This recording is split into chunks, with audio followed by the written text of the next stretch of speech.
party rules supreme and enforces strict rules that restrict human rights and basic freedoms.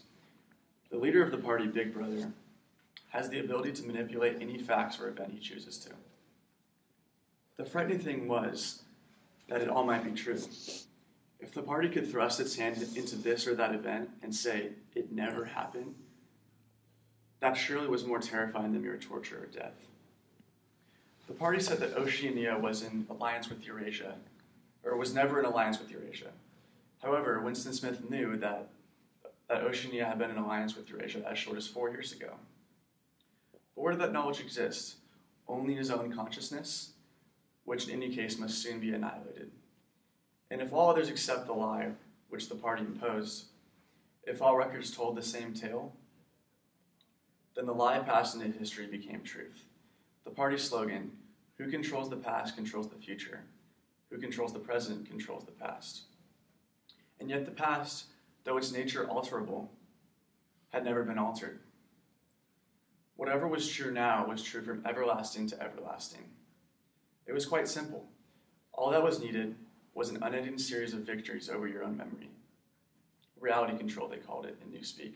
Doublethink. To know and not to know. To be conscious of complete truthfulness while telling carefully constructed lies.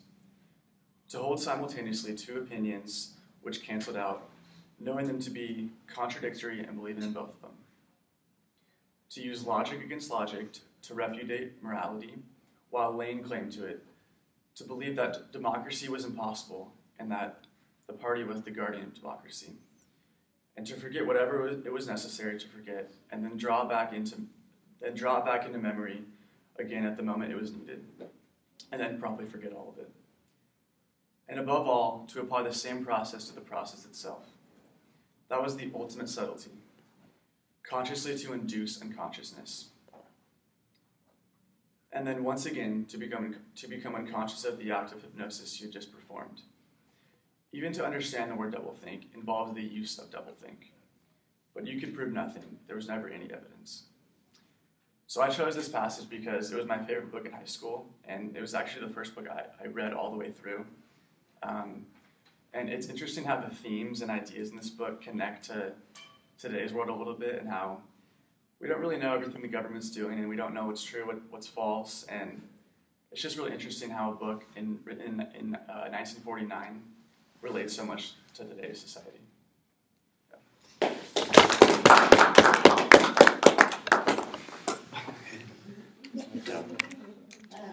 Okay.